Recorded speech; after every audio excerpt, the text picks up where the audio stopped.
તો ચાલ બેટા આજે આપણે બાયો સાવર્ટના નિયમ ચેપ્ટર નંબર 4 ગતિમાન વિદ્યુત ભાર અને ચુંબકત્વ તેનું ચેપ્ટર નંબર 4 ના ઇમ્પોર્ટન્ટ ક્વેશ્ચનમાં આજે આપણે જોવાના છે બાયો સાવર્ટનો નિયમ. ચાલ બેટા હેડિંગ લગાવી લે બાયો સાવર્ટનો નિયમ. બાયો સાવર્ટનો નિયમ. આ ટોપિક આજે આપણે ભણવાના છે. તો આ ટોપિક ભણવા પહેલા આપણે થોડુંક ચુંબકીય ક્ષેત્રને થોડુંક સમજવાની કોશિશ કરીએ. ઘણી સારી રીતે ફક્ત 2 થી 5 મિનિટની અંદર એને સમજવાની કોશિશ કરીએ કે એ ચુંબકીય ક્ષેત્ર કેવું વર્તન રાખે છે, એનું વર્તન કેવું છે શું. સર આપણે અમને ખ્યાલ છે સર કે એક વિદ્યુત વાહક તાર લેવો તો તેની આસપાસ ચુંબકીય ક્ષેત્ર બને છે અને ચુંબકીય ક્ષેત્ર બને છે અને એની દિશા સર સર એની દિશા એવી હોય છે કે પેલું સરે અમને શીખાયું હતું કે જમણા હાથનો અંગૂઠાનો નિયમ લગાવો એટલે તમને દિશા મળી જશે. બસ બેટા ફક્ત આટલું નથી, થોડુંક ધ્યાન અહીં આપજો, એની ડેપ્થ પકડવાની કોશિશ કરજો. 2 થી 5 મિનિટની અંદર હું તમને એની ડેપ્થ પકડાઈ દઉં. તો ચાલો સ્ટાર્ટ કરીએ. આપણને ખ્યાલ છે કે જ્યારે વિદ્યુત ભાર સ્થિર અવસ્થામાં છે, વિદ્યુત ભાર સ્થિર અવસ્થામાં છે તો શું બનાવે છે પોતાની આસપાસ? તો પોતાની આસપાસ વિદ્યુત ક્ષેત્ર બનાવે છે.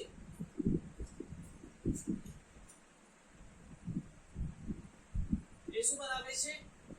વિદ્યુત ક્ષેત્ર બનાવે છે. ચાલ અગર હું ઘન વિદ્યુત ભાર લઉં તો એની આસપાસનું વિદ્યુત ક્ષેત્ર કંઈક આવી રીતના હશે. બોલો હા યા ના? કંઈક આવી રીતના વિદ્યુત ક્ષેત્ર બનાવશે. અગર હું ઋણ વિદ્યુત ભાર લઉં આવી રીતના તો એની આસપાસનું વિદ્યુત ક્ષેત્ર કંઈક આવી રીતના હશે. બોલો એવરીવન યસ ઓર નો? ચલો ચપાટી ફટાફટ ચેમ્પિયન્સ લોકો ફટાફટ બોલવા માંડો. ચેમ્પિયન્સ. ચાલો very good very good very good. Okay very good. Clear? હવે જોઈએ વિદ્યુત ભાર જ્યારે ગતિમાં છે,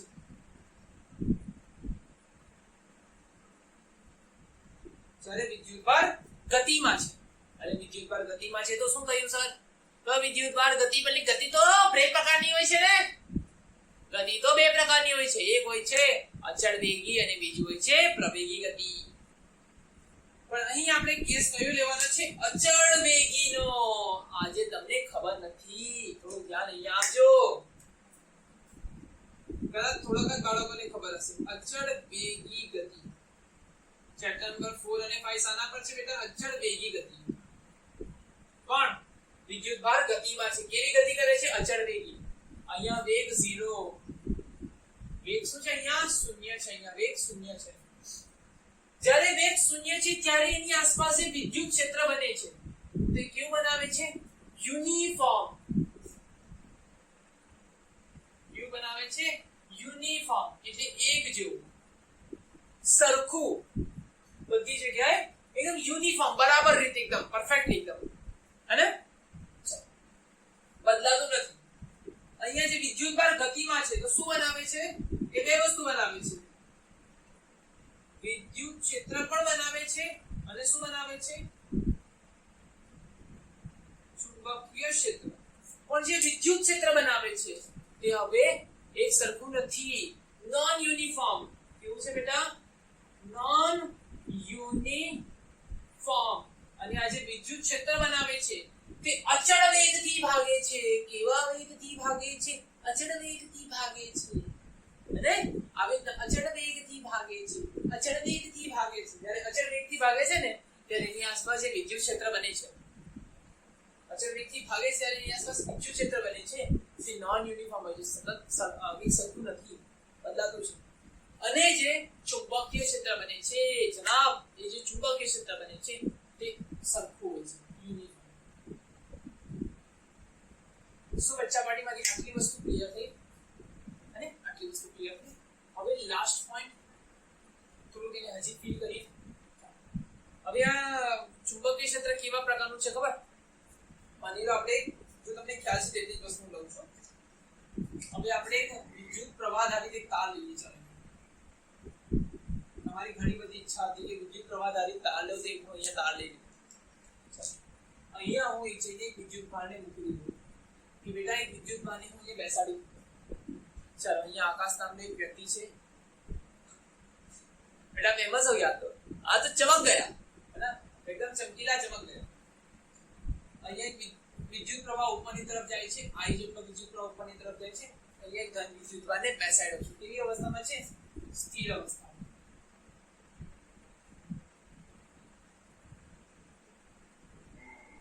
કેવી અવસ્થામાં છે? સ્થિર અવસ્થામાં. જ્યારે વિદ્યુત ભાર સ્થિર અવસ્થામાં છે, અહીંયા પ્લસ કે અહીંયા ચૂપચાપ બેસેલો છે, તો અહીંયા શું થાય છે? આ જ્યારે વિદ્યુત પ્રવાહ ઉપરની તરફ ગતિ કરે છે તો વિદ્યુત પ્રવાહ આધારિત તાર પોતાની આસપાસ ચુંબકીય ક્ષેત્ર બનાવે છે. તો ચુંબકીય ક્ષેત્ર બનાવે છે તો શું આના પર ચુંબકીય બળ લાગશે બેટા? યસ ઓર નો? ફટાફટ બતાવો. ચુંબકીય ક્ષેત્ર લાગશે. ચુંબકીય ક્ષેત્ર લાગે છે પણ ચુંબકીય બળ લાગશે કે નહીં લાગશે તેનો મને આન્સર જોઈએ. ચુંબકીય ક્ષેત્ર છે, વિદ્યુત પ્રવાહ આધારિત તાર પોતાની આસપાસ ચુંબકીય ક્ષેત્ર બનાવે છે, પણ જે ચુંબકીય ક્ષેત્ર બનાવે છે પણ એના પર ચુંબકીય બળ લાગશે કે नहीं लाग सकती ना. મને આન્સર આપો ફટાફટ. Okay okay okay very good. बहुत बच्चे के आंसर ऐसे आ रहे बेटा. अच्छा सर બહુ બધા બાળકોના એવા આન્સર આવે છે હા, અને ઘણા બધા બાળકોના એવા આન્સર આવે છે ના. હા ના હા ના હા ના yes yes. Okay okay very good very good. જેને હા આપી વેરી ગુડ, જેને ના આપી તેને પણ વેરી ગુડ. It's okay. નથી ખબર તો કઈ નહીં, હું એક્સપ્લેન કરું છું. જેને ખબર છે વેલ એન્ડ ગુડ ગાઈડ. હવે તમારો આન્સર ક્લિયર થઈ જશે. આ વિદ્યુત ભાર કઈ અવસ્થામાં છે? સ્થિર અવસ્થામાં છે. ચાલો માની લે અહીંયા વિદ્યુત ભાર અહીંયા ચુંબક છે મોટો, હે ને? તમને દેખાય છે અહીંયા એક ચુંબક છે. જો physics is a skill of visualisation. અગર તમારી પાસે વિઝ્યુલાઇઝ તમારી વિચારવાની ક્ષમતા છે, તમે 3D માં વધુ વિચારી શકો છો, તો તમારી ફિઝિક્સ ગ્રેટ છે. એકદમ માશાઅલ્લાહ જબરદસ્ત ઇન્શાઅલ્લાહ એકદમ રજનીકાંત વાલી है ना. चलो ચાલો તો અહીંયા તમારી પાસે એક શું છે? અહીંયા તમારી પાસે શું છે? ચુંબક છે મોટું. તેની પાસે પ્લાસ્ટિક ને લઈ જાવ તો એને કઈ ફરક પડે? આકર્ષણ. હા સર આકર્ષણ કે સર બળબક નહીં કે. ચાલો આ આકર્ષણનું પણ જો એની પાસે હું એક નાના ચુંબકને લઈને જાઉં એ ચડી જશે કાં તો ધક્કો લાગશે. અહીંયા એટલે ચુંબકને ફક્ત ચુંબકીય બળ વડે આકર્ષણ અને અપાકર્ષણ લાગે છે. આ પોતાની આસપાસ ચુંબકીય ક્ષેત્ર તો બનાવે છે, પણ આ જે વિદ્યુત ભાર છે તે ફક્ત સ્થિર અવસ્થામાં હોવાથી એ ફક્ત ને ફક્ત વિદ્યુત ક્ષેત્ર બનાવે છે. હવે એ વિદ્યુત ક્ષેત્ર બનાવે છે તો તેના પર ફક્ત વિદ્યુત બળ લાગે છે, ચુંબકીય બળ લાગતું નથી. આ શું બનાવે છે? આ શું બનાવે છે? એ વિદ્યુત ક્ષેત્ર બનાવે છે. ઈ પણ બનાવે છે અને આ બી પણ બનાવે છે. પણ જે આ ભાઈ સાહેબ છે સ્થિર અવસ્થામાં છે તે ફક્ત પોતાની આસપાસ વિદ્યુત ક્ષેત્ર બનાવે છે. વિદ્યુત ક્ષેત્ર બનાવવાના લીધે આનું વિદ્યુત ક્ષેત્ર ને આ ધન વિદ્યુત ભાર, તો તેના લીધે શું થાય છે? એનામાં ફક્ત આના પર ફક્ત વિદ્યુત બળ લાગે છે.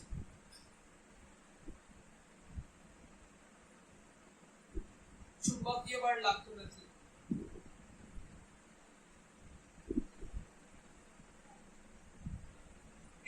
ચુંબકીય બળ લાગતું નથી. જો આ પાર્શિયાલિટી કરે છે ને, આ ભાઈ સાહેબ શું કરે છે? પાર્શિયાલિટી કરે છે. અગર ધ્યાનથી આ વિદ્યુત પ્રવાહધારિત તાર દેખાય છે? આ વિદ્યુત પ્રવાહધારિત તાર, આ જે વિદ્યુત પ્રવાહધારિત તાર છે તેની પાસે હું કોઈ વિદ્યુત ભારને મૂકું છું આવી રીતના, અને એને જો ઉપરની તરફ ગતિ કરાવું, અને અગર જો એને ઉપરની તરફ ગતિ કરાવું તો ધ્યાનથી જોજો બેટા, અગર આ વિદ્યુત ભારને ઉપરની તરફ ગતિ કરાવું તો શું થશે? આ વિદ્યુત પ્રવાહધારિત તાર પોતાની આસપાસ ચુંબકીય ક્ષેત્ર બનાવશે. આ પણ ગતિ કરે છે, આની પાસે પણ ચુંબકીય ક્ષેત્ર બનશે તો એને આકર્ષી લેશે. શું કરશે? એને આકર્ષી લેશે. આકર્ષે કાં તો અપાકર્ષાય, તમે એમાંથી જશે. પણ આ સિચ્યુએશનમાં અહીંયા ધન વિદ્યુત ભાર છે એટલે એને ફક્ત આકર્ષણ લાગશે અને આ બાજુ આકર્ષાઈ જશે. એટલે ધ્યાનથી સાંભળજો, ચુંબકીય ક્ષેત્ર એવું છે કે સ્થિર અવસ્થામાં રહેલા ધન વિદ્યુત ભાર પર લાગતું ચુંબકીય બળ સ્થિર અવસ્થામાં રહેલા વિદ્યુત ભાર પર લાગતું નથી. જ્યારે વિદ્યુત ભાર ગતિમાં આવે છે ત્યારે એના પર લાગે છે. પણ વિદ્યુત ક્ષેત્ર એવું છે કે વિદ્યુત ભાર સ્થિર અવસ્થામાં છે તો પણ લાગે છે અને વિદ્યુત ભાર ગતિમાં છે તો પણ લાગે છે. આ ડિફરન્સ હતો વિદ્યુત ક્ષેત્ર અને ચુંબકીય ક્ષેત્ર વચ્ચેનો. यहाँ तो इंट्रोडक्शन चुंबकीय क्षेत्रનું. आई होप તમને ક્લિયર થઈ ગયું હશે. હવે આપણે बिना लेट किए बेटा शुरू कर दीजिए Biot Savart law. Biot Savart नो रेडी स्टार्ट किया जाए. जो बेटा आपने स्क्रीनशॉट वगैरह लेવું तो ले लेજો. चलो देन 1 2 3 4 5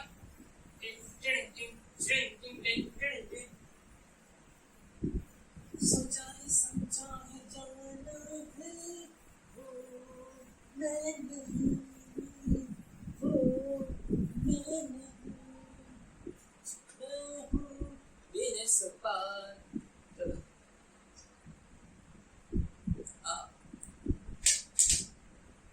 स्टार्ट करिए. बायो शावर्टનો નિયમ ક્યારે આવ્યો હતો બેટા? ઓસ્ટ્રેલિયાએ પ્રયોગ કર્યો હતો 1820 ની સાલમાં. ઓસ્ટ્રેલિયાએ પ્રયોગ નહીં કર્યો હતો. એમણે એક તાર લગાવી રાખેલો હતો, પછી એની બેટરી વગેરે લગાવી રાખેલી હતી, બલ્બ સળગતો હતો. વચ્ચે ભૂલમાં 10th માં શીખેલા ભૂલમાં શું થઈ ગયેલું હતું? વચ્ચે કંપાસ મુકાઈ ગયેલો હતો. તેની વજહથી શું થઈ ગયું હતું? એની અંદર શું થતું હતું? એની અંદર કણાવર્તન આવતું હતું. પેલી ચુંબકીય સોયમાં કણાવર્તન આવતું હતું. એ વિચલિત થઈ હતી, વિચલિત થતી હતી. તો એ ક્યારે થયું હતું? એ જે શોધાયેલું હતું ત્યારે હતું 1820. બાયો શાવર્ટનો નિયમ. આ બે સાયન્ટિસ્ટનું નામ છે બાયો અને શાવર્ટ નામના બે સાયન્ટિસ્ટ છે. સન 1822 ની વાત છે બેટા, 2 વર્ષ પછી. સન 1822 હે સિન્સ 1822 की बात है. बायो शावर्ट ने मिलकर एक लॉ दिया, एक नियम बनाया. इस नियम का नाम है बायो शावर्ट का नियम. वो नियम क्या करता था बेटा? ये नियम શું કરતો હતો? આપણને એક વિદ્યુત પ્રવાહધારિત તારથી એક બિંદુ પર કેટલું વિદ્યુત ચુંબકીય ક્ષેત્ર મળશે તેની કિંમત આપતું પહેલું નિયમ હતું. અત્યાર સુધી જેટલા પણ નિયમ હતા બેટા ફક્ત દિશાના નિયમ હતા કે વિદ્યુત ક્ષેત્રની ચુંબકીય ક્ષેત્રની દિશા કઈ હશે, આમ હશે, આમ હશે, આમ હશે, આમ હશે. હે ને? પેલા બાયો એમ્પિયરે તો પેલી સ્વિમિંગ રૂલ બનાવી દીધેલો. આવી રીતના સ્વિમિંગ નો રૂલ બનાવી દીધેલો. પછી બીજાએ શું કરેલો હતો? હા, પેલા સ્ક્રૂ નો રૂલ બનાવેલો. એ સ્ક્રૂ અંદર જાય, સ્ક્રૂ બહાર આવે, સ્ક્રૂ અંદર જાય, સ્ક્રૂ બહાર આવે. પછી પેલા તો હાડે ડિંગ ડિંગ ડિંગ ડિંગ ડિંગ ડિંગ. હે ને? આ ચેપ્ટર ચાલે ત્યારે છોકરાઓ એમ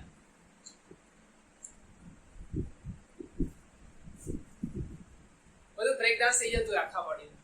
હે ને? આ ની ખબર નહીં એમ હું શું લગાવતો હોય છે. ધ્યાન દીજો. હે ને? મારા તરફ ધ્યાન દીજો. હું બતાવીશ. બાયો શાવર્ટનો તો પહેલો નિયમ હતો જે શું બતાવતો હતો? વિદ્યુત પ્રવાહધારિતના લીધે ચુંબકીય ક્ષેત્ર કેટલું બનશે. આ નિયમ આ રોંગ સ્ટેટમેન્ટ છે, પણ હું તમને કરેક્ટ કરીને બતાવવા શું કહેવા માંગુ છું. એક વિદ્યુત પ્રવાહધારિત તાર લીધો, સર તમે માખું કેમ લીધો, સીધું કેમ નહીં લીધું? તો બધા તાર માટે લાગુ પડે છે. તાર ગમે તે શેપનો હોય, બાયો શાવર્ટના નિયમ બધા તાર માટે લાગુ પડે છે. Very good. એટલે સ્ટાન્ડર્ડ નિયમ બનાવે. આપણા જેમ નહીં, આના પર લાગુ પડે છે, પછી આના પર લાગુ પડશે. અહીંયા કોઈ બિંદુએ શું શોધવાનું છે મારે? ચુંબકીય ક્ષેત્ર શોધવાનું છે. તો સર આમાં વિદ્યુત પ્રવાહ કઈ દિશામાં જાય છે? તો આમાં વિદ્યુત પ્રવાહ ઉપરની દિશામાં જાય છે. આ છે I તમારો. અને તમારો એક લોટો કરંટ. અને તમારો એક લોટો કરંટ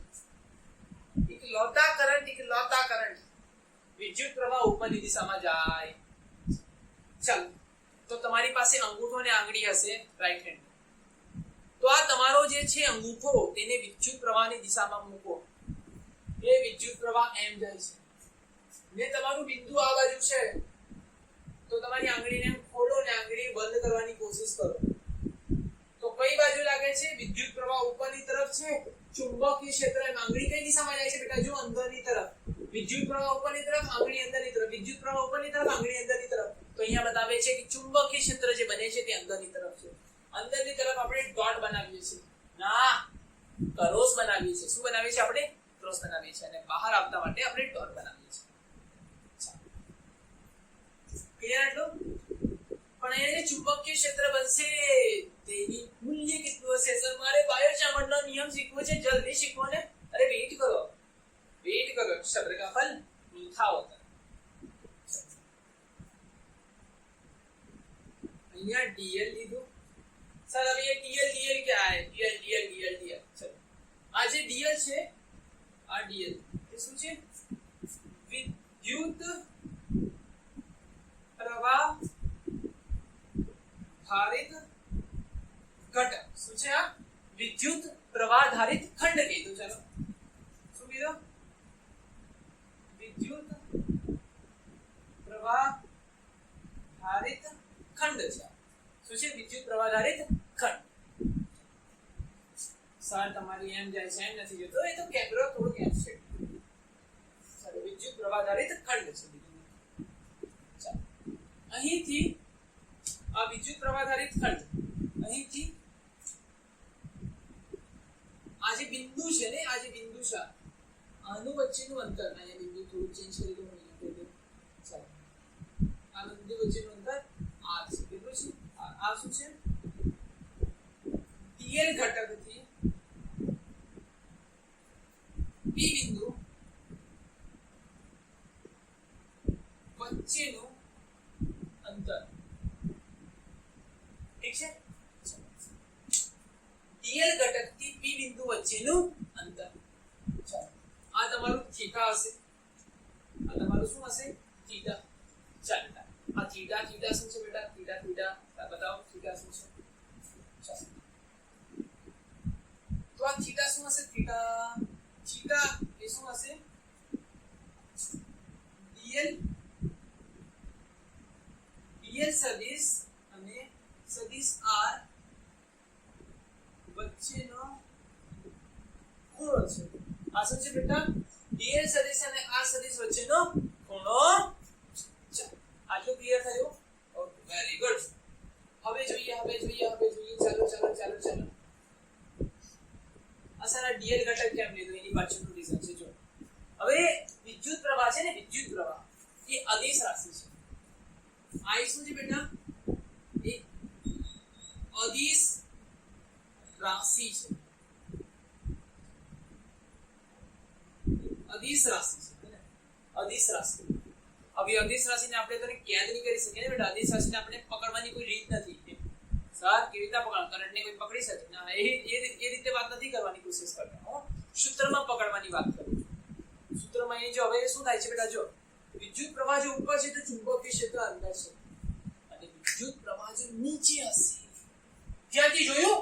વિદ્યુત પ્રવાહ જો નીચે હશે તો ચુંબકીય ક્ષેત્ર તારી તરફ બેટા. ચુંબકીય ક્ષેત્ર તારી તરફ, અને વિદ્યુત પ્રવાહ જો ઉપર છે તો ચુંબકીય ક્ષેત્ર અંદરની તરફ છે, અને વિદ્યુત પ્રવાહ જો નીચે છે તો ચુંબકીય ક્ષેત્ર દેખાય? વિદ્યુત પ્રવાહ નીચે છે તો ચુંબકીય ક્ષેત્ર બહારની તરફ છે. બેટા આવું થાય છે તો ચુંબકીય ક્ષેત્રની દિશા ફેરવાય છે, અને ચુંબકીય ક્ષેત્રની દિશા ફેરવાય છે તો તેની પાછળ જવાબદાર કોણ છે? बताओ એની પાછળ જવાબદાર કોણ છે? સર मेरा हाथ नहीं है. हाँ तो मेरा हाथ है क्या? नहीं. આની પાછળ જવાબદાર છે વિદ્યુત પ્રવાહ. તો આ વિદ્યુત પ્રવાહને શું કરી બેટા? વિદ્યુત પ્રવાહને પકડવા માટે બાયો અને શાવર્ટે શું કર્યું? એની દિશામાં, જે દિશામાં વિદ્યુત પ્રવાહ જાય છે તે દિશામાં એક ઘટક લઈ લીધો. વિદ્યુત પ્રવાહ ધારિત ઘટક ખંડ. એ કઈ દિશામાં છે? વિદ્યુત પ્રવાહની દિશામાં. કઈ દિશામાં છે? વિદ્યુત પ્રવાહની દિશામાં. ચાલો આના લીધે જે p બિંદુ આગળ વિદ્યુત ચુંબકીય ક્ષેત્ર બને છે તો તેની કિંમત આપણે પહેલા ડાયરેક્ટ લખી દઈએ. જે સૂત્ર છે તે ડાયરેક્ટ લખી આપણે. સૂત્ર શું છે બેટા? આ નાના ઘટકના લીધે બનતું નાનું ચુંબકીય ક્ષેત્ર, એક નાના ઘટકના લીધે બનતું એક નાનું ચુંબકીય ક્ષેત્ર dB બરાબર mu 0 ના છેદમાં 4 પાઈ આઈડિયલ sin θ ના છેદમાં r સ્ક્વેર μ0 ના છેદમાં 4 પાઈ sin θ ના છેદમાં r સ્ક્વેર. આટલું ક્લિયર થયું? ઓકે, તો હવે સર આટલું ખતરનાક ફોર્મ્યુલા અમે કેવી રીતના યાદ રાખીશું બેટા? જોજે, હવે તને આ ઈઝી લાગશે, એકદમ હલવા લાગશે. હલવા કેવી રીતના? તો આપણે વિદ્યુત ક્ષેત્રનું સૂત્ર ભણ્યા છે બેટા. યાદ કર બેટા, આપણે વિદ્યુત ક્ષેત્રનું સૂત્ર ઓલરેડી ભણી ગયા છે. વિદ્યુત ક્ષેત્ર બરાબર q ના છેદમાં 4 પાઈ એપ્સિલોન નોટ ના અને r સ્ક્વેર. ચાલ બેટા જોઈ લઈએ. જે રીતના તારી પાસે અચળ હતું, થોડું હું સ્પ્રેડ કરી દઉં અહીંયા. q ના છેદમાં r સ્ક્વેર. અહીંયા થોડું સ્પ્રેડ કર્યું છે હું, તમને સરળતા રહે તેના માટે. ચાલો, અહીં જે અચળ હતું તે આ છે, તો અહીં અચળ હતું તે આ છે. અહીં r સ્ક્વેર હતું તો અહીંયા પણ r સ્ક્વેર છે. અહીંયા જે કામ q કરતું હતું તે કામ આઈડિયલ sin θ કરશે. વાત ખબર પડી બેટા? વિદ્યુત ક્ષેત્ર કોણ બનાવતું હતું? q. ચુંબકીય ક્ષેત્ર કોણ બનાવે છે? વિદ્યુત પ્રવાહ ધારિત ઘટક IL, આઈડિયલ આ બનાવશે. ખબર પડી બેટા? ચાલો જોજો, આ સૂત્ર યાદ રાખજો. આ શું છે? અદિશ સ્વરૂપ છે. શું છે? અદિશ સ્વરૂપ. સર અમારી બુકમાં તો આવું નથી આપેલું, અમારી બુકમાં કંઈક અલગ આપેલું છે, તો ધ્યાનથી જોજો હવે, હે ને? આજ કે રીતના બધું યાદ રાખો, તને ધ્યાન કરાવું છું. બુકમાં એમ કીધું છે કે વિદ્યુત પ્રવાહ ધારિત વાહક તારના લીધે, વિદ્યુત પ્રવાહ ધારિત વાહક તારના લીધે, વિદ્યુત પ્રવાહ ધારિત વાહક તારના કોઈ ખંડના લીધે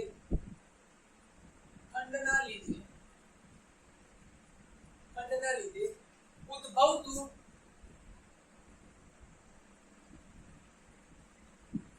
ચુંબકીય ક્ષેત્ર,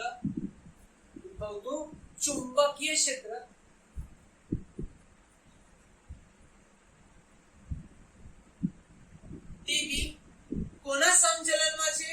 I ના. dv કોના સમચલનમાં છે? dl ના.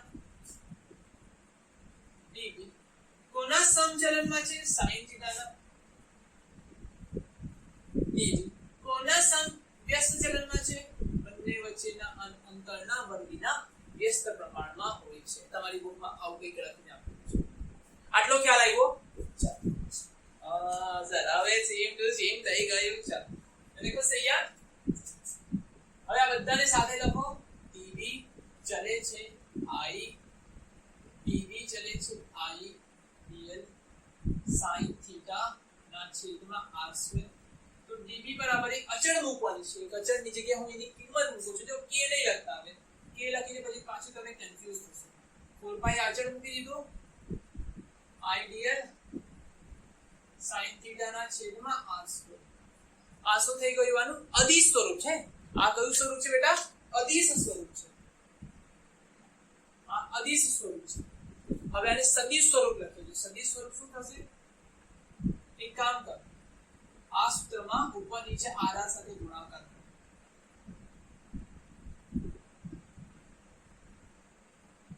r અને નીચે r સાથે ગુણાકાર કર્યો. હવે જોજો, થોડું ખીચડી થઈ ગઈ, અહીંયા જગ્યા કમી થઈ ગઈ છે. ઓકે, ચાલો અહીંયા અને રફ કરું છું. આ વસ્તુ હું ત્યાં લખી કાઢી છે. ચાલો, આને પણ અહીંયાથી રફ કરું છું. ચાલો, અદિશ સ્વરૂપને ઊંચા અહીંયા લે. અદિશ સ્વરૂપ જે છે તેને અહીંયા લે. અહીંયા આપણે ખીચડી બનાવીને તાપવા આપી છે. ચાલો, દેખાય છે અહીંયા? ચાલો, આપણે dv ને લીધું. dv બરાબર μ0 ના છેદમાં 4 પાઈ I dl sin θ ના છેદમાં r સ્ક્વેર. તમે શું કરું છું બેટા? ઉપર r અને નીચે r સાથે ગુણાકાર કરું છું. r ના છેદમાં r. ચાલ, દેખાયું? તો શું થઈ ગયું?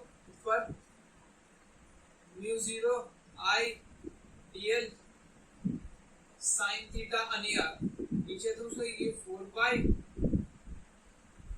ને r નો ઘન ડન આટલું ડન હવે જો કઈ નથી કર્યું બેટા કઈ જ નથી કર્યું પણ નીચે ફક્ત r સાથે ગુણાકાર કર્યો જોજે હવે આની પાછળનું રીઝન હવે થઈ ગયું આ તમારું mu 0 I ab sin theta ab sin theta તો આને સર લખાય ને a cross b અને લખાશે dl cross r શું લખાશે dl cross r નીચે 4 પાઈ અને અહીંયા r આ તારું સદિશ સ્વરૂપ થઈ ગયું આ તારું સદિશ સ્વરૂપ થઈ ગયું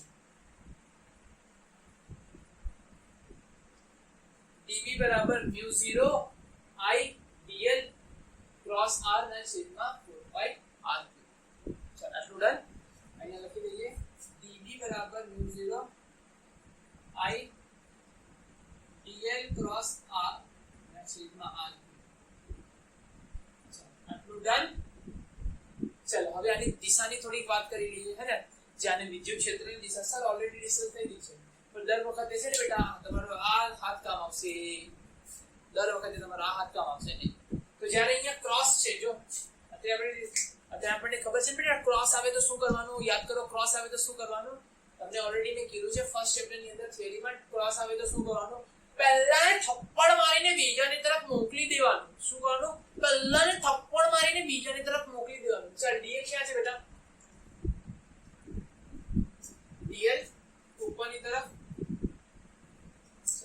બ્લુ અને રેડ જે કલર છે તે જ આપણે લઈએ છીએ આ છે dl ની દિશા ઉપરની તરફ અને r ની દિશા dl ની દિશા ઉપરની તરફ r ની દિશા dl ની દિશા ઉપરની તરફ r ની તરફ ચાલ dl ને r ની તરફ થપ્પડ મારે એ જાય dl છે ઉપરની તરફ r નીચે એ થપ્પડ માર dl ની રીતે થપ્પડ સીધો આ સીધો થપ્પડ મારો ને આ હાથ જે હાથ નહીં મારવાનો ઊંધો થપ્પડ નહીં આપણે સીધો થપ્પડ મારવાનો dl ને r ની તરફ થપ્પડ મારે એ માર્યો તો અંગૂઠો ક્યાં આવે છે અંદરની તરફ અંગૂઠો ક્યાં છે અંદરની તરફ અહીંયા જે ચુંબકીય ક્ષેત્રની બનશે તેની દિશા કઈ હશે અંદરની તરફ અહીંયાથી તમને ક્લિયરલી એ થાય છે બેટા અહીંયા એ થાય છે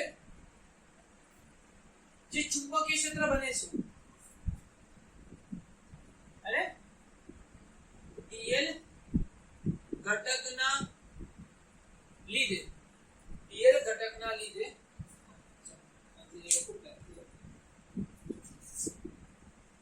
dl ઘટકના લીધે રચાતું ચુંબકીય ક્ષેત્ર dl ઘટકના લીધે જે રચાતું ચુંબકીય ક્ષેત્ર છે ને અને ચુંબકીય ક્ષેત્ર રચાય છે તેની દિશા તેની જે દિશા છે અને તેની દિશા શું હોય છે dl cross r